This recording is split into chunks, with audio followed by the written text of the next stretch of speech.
forklift driver.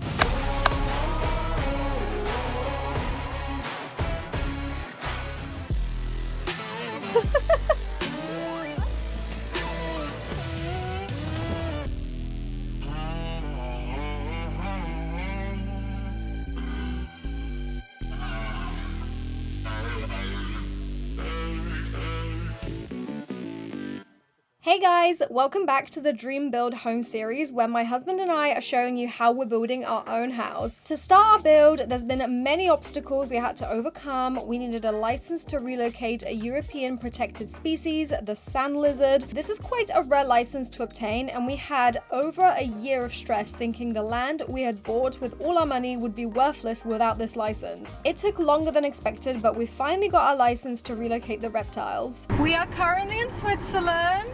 This is our view. Yep. It's Mont Blanc in the distance. In 200 meters, Oh. turn left. And we're turning left in 200 meters. We just got some really good news. Do you want to tell them? We finally got our license granted. Woo! Oh my god, it literally feels like we've been waiting for this moment for like a year now. We've had the plot for nearly a year. It's nearly been 12 months.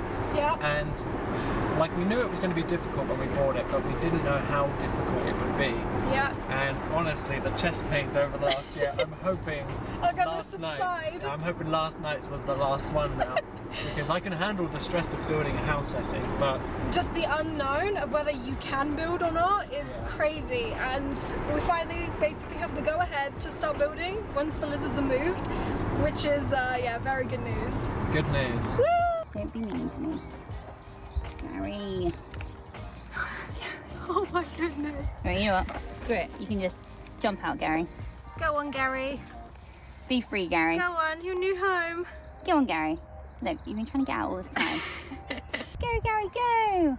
Buddy. Yay! Where's he gone? In the rocks? Oh no, he's there.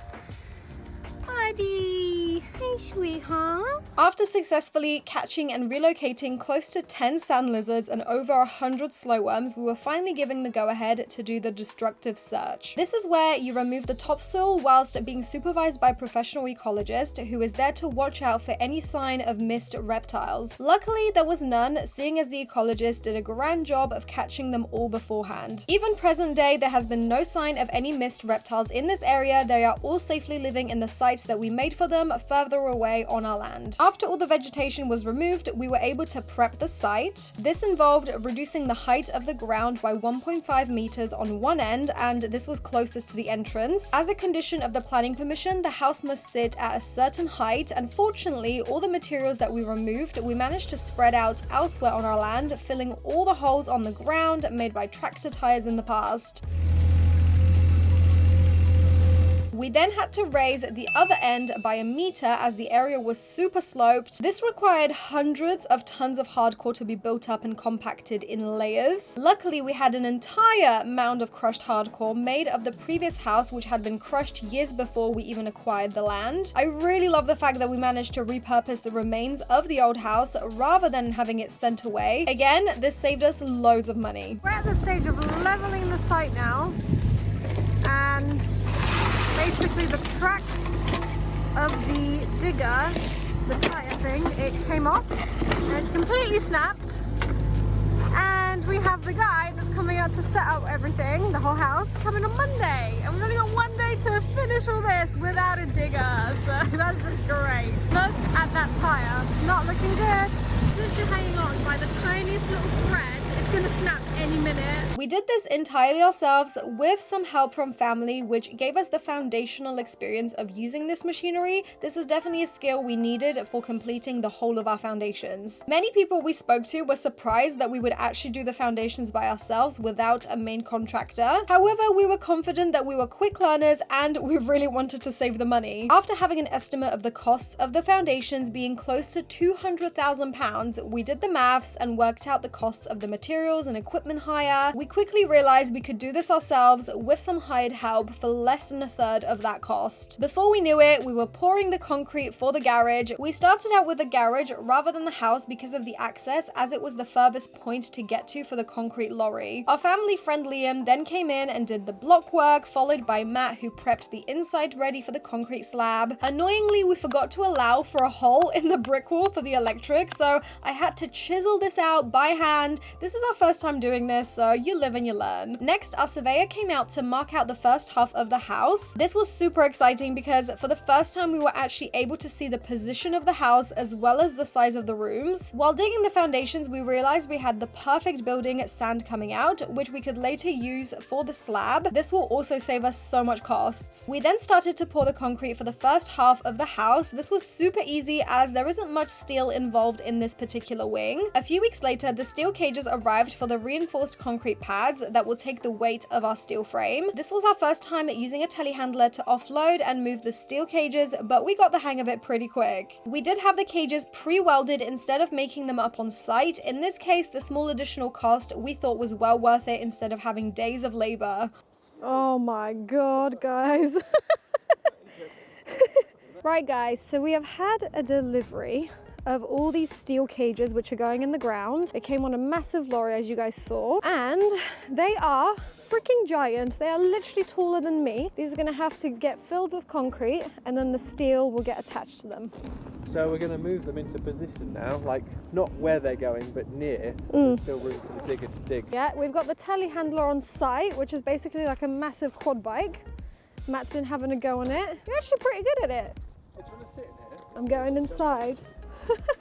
Oh, you can have a go on this in a minute. Oh god, I'm scared. Yeah, I feel like I'm on the side of a motorbike. You know when they have the little bit, like the motorbike, and then the bit on the bottom attached to it. Wow, very cool in here.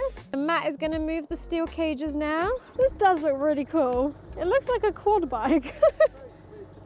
Yeah, and it's got these big fork needles on the front. Don't stab me.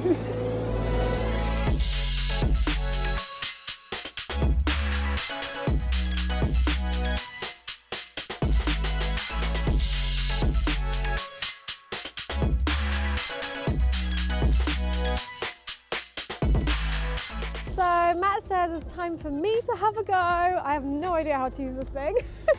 Doesn't matter. Oh god. Give me the controls. Ooh.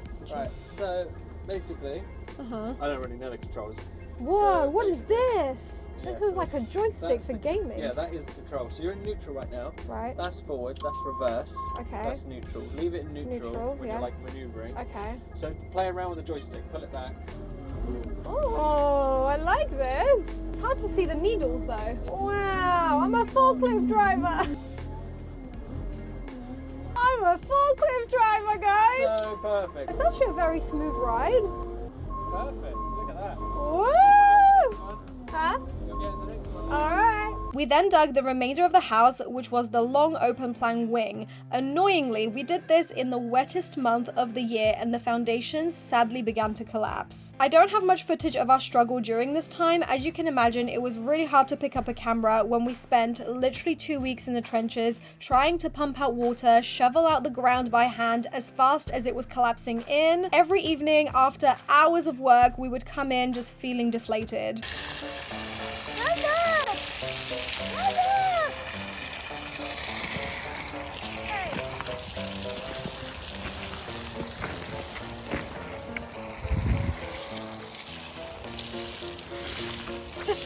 We decided, due to the scale of this area and the need for how precise it had to be, we broke it down into separate segments and worked on it bit by bit. Every segment looked the same. On the day of the concrete pour, we would tidy out the trenches, lower the steel cages in, and then begin to pour the concrete. Once the concrete was poured, Matt was then responsible for making sure the heights were absolutely perfect. There was literally no margin for error. Over the whole site, the concrete had to be within 20 millimeters tolerance. If a spot was either too low or too too high, the steel frame that would be coming next would be way too difficult to fit. On top of that, we also had to place these holding down bolts into the wet concrete before it actually set. We left this job to the surveyor as every single one had to be millimeter perfect within each other for the steel to actually fit on top. After each segment was poured, in the next few days, we would move on to the next. When all the concrete had dried, we would remove the wooden template and make sure the bolts had free movement to allow for any minor adjustments. This is what the rest of the foundations are looking like. Everything is so wet. There's puddles everywhere. Whilst we had the digger on the weekends, we made full use of it by carrying on with the never-ending removal of gorse. And whilst doing this, we actually found 2 old retaining walls which were completely hidden by overgrown vegetation, and we didn't even know they were there. Guys, look what we have just revealed. We had no idea that there was going to be this massive brick wall that's actually retaining some of the land, and there's actually 2 layers of this brick wall. From the looks of it, it looks quite old.